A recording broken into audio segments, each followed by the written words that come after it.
Ishi eenyunnati foon nama kana qabdee fidde. Namatti kiiloo tokko laman isa waddu miti. Keessumaa cimaa tufaa jira. Keessumaa cimaa baay'ee wuddii ta'e baay'ee mi'aa ta'e baay'ee kabajamaaf jaallatamaa keessumaa ta'etu dhufaa jira. Dheekkamulleedha waanuma isin jettan hunda fudhachuuf qophiidha. Sinkottaati qofaa ishuma narraa dhowwaa. Amma isaan akka durii miti ani akka duriitti hin jiru. Isheen garuu asii gadi na reebuu na cagadutti kaati. Kanuma ifaa ifatti itti hime jechuudha. Sirmatti afaanuma itti bakkas jedhee jechuudha. Ifaa ifatti itti hime na reebuuf na cagaduuf asii gannatti kaati. Waa dubbannaan natti danfiti. Baay'ee na lolti. Kanaaf yoo isin dhuftanii sirreessan malee eenyullee kana sirreessuu hin danda'u. Kottaatii sirreessaa kan jedhee anuma jechuudha. Isaanillee kana iccitii tokko nam tokko otoo himeen ijoollee isaaniitillee otoo himeen jechuudha. Amma karaa jalqabanii dhufaa jiru. Ganama walii bilbilee irraa isheenillee gurraan qabdu amma kanallee hin dhageessu hin argitu amma kanallee yoo gaafa isaan dhufanii dubbii guddaa gooti lola guddaa gooti baay'ee dubbii ta'a jechuudha. Garuu ta'ee ta'uu baatee isaan baay'ee waan itti dheekkamanii fi hin gorsuus hin dheekkamuus hin dhagaan isaan.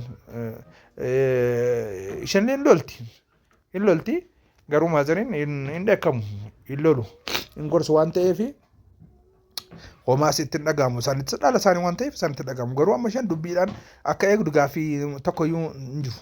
Dubbii maan eegdi lolaan eegdi akkana dubbadhee akkan isaa wajjin odeessee isaan akka dhufan hin barbaaddu. Maaliif yeroo hundaa maazariin siif sii oogdii sirra dhagoru anatti dubbii deebistii isaati waan ati sossobdee itti odeessitu dhugaadha jettee fudhatti jetti. Ani immoo waanuma dhugaa hin odeessitu dhugaa dubbachuuf maazariidhaan waan tokko waan hin dhoksuun qabu. Akka isheen na loltu akka yeroo hundaa intinaa itti hima garuu balleessaan qabus immoo itti meera ifaaf ifattan itti hima jechuudha. Waan isaan dhoksan qabu. Isheen garuu qiimii garaa ishee keessa jiruun waan qabatteef maazariin maalumaaf gara kee dubbatti. Maalumaaf gara kee dubbatti. Akkana yaadetti maaf sin arrabstu. Akkana yaadetti maaf sin dheekkamtutti yeroo hunda kanuma na coqqolte jechuudha. Yeroo hunda kanumaan jechuudha. Homaa gochuun hin danda'amu. Homaa gochuun hin danda'amu. Waannaan yaada namaati. Gara namaati. Maazariin baay'ee na jaallatu. Baay'ee na kabaju. Dhala isaanii olitti na jaallatu. Dhugaa dubbachuuf jechuudha. Kanaan jirra kaa kunoo keessumaa koo nan taqabbala amma maazarii nan taqabbala. Baay'ee kunuunsee keessummeessee galchuun barbaada jechuudha. Akkuma kanaan duratti waan tokko akkan uumamne waan tokko gidduu keenya akkan jirre anamma fleksibilii ta'uu narra jira jechuudha. Fleksibilii ta'ee manatti illee waan isheen dubbatte ishee toleedhe maazariin illee gorsaaf dheekkamsa tokkooti alatti ofiisaanii akka nutti hin aarreef akka nutti hin taphasaa caane ofiisaanis akka nutti hin aarree akka nutti hin gaddineef isheedheen suutuma dhadhii dubbii keenya nuuftanii akka galan gochuuf qophiidha jechuudha. Mana keessatti illee waan tokko akka hin irranne akkuma kanaan dura dhufanii kabajaan galan kanaan dura dhugaa dubbachuuf maazarii yeroo dhufanii yeroo hundaa hoolaa hin qallaa juusiin hin ta'a. Bakka waan manni jiru jechuudha. Waan manaa odeessuun baay'ee hin barbaachisu. Garuu baay'ee kabajnee baay'ee kabaja guddaadhaan isaan gaggeessina kabaja guddaadhaan isaan siman. Inni kanaan dura ture wanti kanaan dura ture tokkollee akka hir'atu hin barbaadu amma jechuudha. Yoo dheekamaas maal jettes yoo xiqqoo loltes haadha waan ta'eef hedduma dhaqxuun qabdu dirqama ishee buna naafisti dirqama ishee waan tokko hojjetti dirqama isheen keessummeessite jechuudha. Kanaaf dirqama isheeti waan kan hunda gochuun dirqama isheeti. Dirqama ishee baachuutu isheerra jira. Dirqama isheen baatti sedhee anis nan yaada haadha dhaga garan haadha isheenis immoo yaaddi keessa isheetti ikkoo yaaddi. Amma yeroo dhufanii immoo lolti dubbii akka kaastu ergitanya 100% ergitanya xiqqoo turtee immoo jala seentee naxalaa isaanii uffachuun hin hafu kun beekama. Anis kanuma abda'eeni maaliif anaanillee yoo wajjin argite yoo jalqaba anaanillee yoo wajjin argite dhukkee akkanarraa kaastu dubbii akkanatti kaastu sirriitti hin beeka. Dubbiin akkana eegu. Garuu ani akka durii hin jiru gowwaa miti ani amma. Yoo isheen dheekkamtus okee. Yoo isheen na kabaltus okee. Yoo isheen na dhiittus okee. Mata ragee yoo na rukuttes okee jedheman maazariin dubbii fixanii akka galan barbaada. Haati keenya baay'ee nutti dadhabanii. Umurii kanaan jechuudha. Karaa yeroo ammaa kana immoo karaan baay'ee rakkisaadha. Tiraanspoortiin baay'ee rakkisaadha. Dhuguma kee jettaan jedha yoo isin dhuftanii waan hundumtuun sirra ta'a yaada keessan anis nan fudhadhaa ishenis fudhate dhuguma waati jette nan dhufa jedhani na jalan deebisne dhuga dubbachuuf jechuudha. Waa tokko nan jalan deebisne ati yoo jettee ati yaada kana yoo qabatte ani dhufuuf oma dadhabbiin tokko itti dhagahamu gammachuudhaan hin dhufa.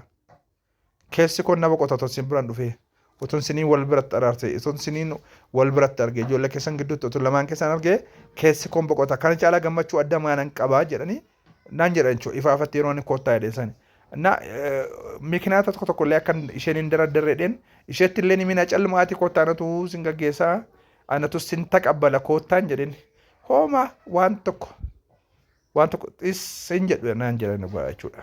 Nama gara ofii baazarii aanan arge akka gara ofii nama akka gara ofii isaaniin qofaan arge jechuudha bara jireenya kootti dhugaa dubbachuuf. Guyyaa addaati nuufi guyyaa addaati guyyaatti jireenya keenya fooyyee argatudha. Egaa akkuma argitan kana guyyaan itti baay'ee gammadedha. Gabaan jira amma jechuudha.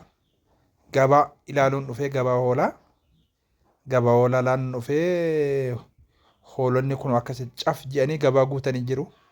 Gabaama ayyaana fakkaata. Ijoolleen kun walirraa fuudhanii ariifatanii naan agarsiisu laala hoolota ol dhaabu. Na daguufis yaadu waan isaan yaadan hin beeku. Hoolota calmanii ol hunda ishee ol dhaabu. Ishee qallattuu ol dhaabu. Ishee huqqattus ol dhaabu. Hunda ishee ol dhaabu. Waa amanatti agarsiifachuudha. Fide kun na bira fide kan ilaalinaan jedhe. Hoolaan kun baay'ee bareeda baay'ee wayii diimaadha. Hoolaa arfaasaa fakkaata biyya keenyatti. Hoolaa arfaasaa hoolaa diimaa qabu jedhu dur. Kunoo qabee gosa isaa haala isaa natti maa jira kun akkasii bakka oduu baay'isu beektu miti oduu gabaati kun ittumaan akkanan isaa irraa bituuf jechuudha. Hankisii keessa jiru annatu beeka baate waan inni waan moto ogeessani 35,000 ji'a amma hoolaa kana baay'ee ol kaasee waama gaafa isheen qabee miila ishee qabee ijoollee baadiyyaatti kan beeka akka hoolaan qabu mala hamma isheen ulfaatti akka tafalee amma kun yoo xinnaata kiiloo 70 hin taati. Kiiloo 70 taati 35,000 jedhe dhuga 35,000 baay'ee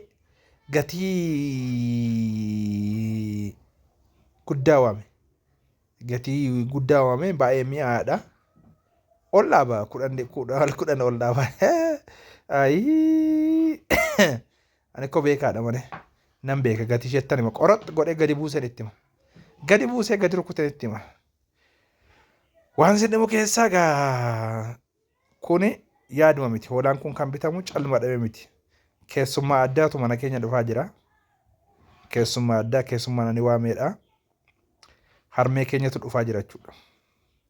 Harmee keenya dhufaa jira akkuma yeroo darbe dhageessanii argitanii haati keenyi baay'ee na jaallatu baay'ee na kabaju anaaf iddoo guddaa qabu jechuudha.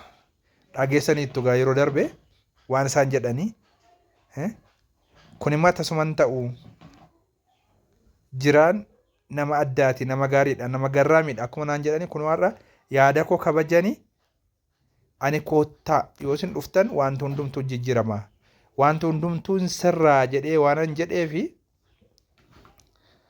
dhufaa jiru karaarra jiru garuu ani eenyutti illee himne isaantu dhufa jedhee eenyutti illee himte ofuma koon itti qophaa'e. Ofuma kun itti qophaa'ee amma kun hojiidhaan dhufeen hoolaa kana bitee hoolittiin deemuu dinnaan kun mucaa sana wajjin gootota jira dhugaa mucaa gargaaraan jira goototaan jira maalaan godharee hoolaan deemuu didde hoolaa cimaa bitee dhugaa dubbachuu fedha baay'ee na takaraakkaree baay'ee gatii mi'eessee 35,000 jedhee gadi buusee 27 nan bite. Egaa akkuma argitan kana kun calma dhabe miti jechuudha gatiin guddaan kun itti ba'ee. Nama baay'een kabaju nama baay'ee jaalladhu baay'ee na kabajanii harmee keenya dhufa harmeen keenya egaa akkuma beektan jireenya keenya keessatti nama baay'ee shoora guddaa taphatedha. Akka nuyi jiraannuuf baay'ee nu gargaaranii baay'ee nu utubanii kun immoo garuu namni egaa takka addageen gargaarsa argatte majjii oksitoodha warra biyya keenyaa. Namni baay'ee gargaaramu hin quufa natti fakkaata nuyi quufni baay'ee nutti dhagahameera natti illee isheetti illee akka isaan nutti dhamaan akka isaan nutti rakkatanitti miti nuyi hojiin keenya jechuudha. Irra daddarba baay'ee hojjenne baay'ee dogoggora keessa galle yeroo darbes dhufanii baay'ee nutti dhamaanii baay'ee nutti dheekkamanii deebi'anii ammallee kun እንደገና አነቱ ኮታ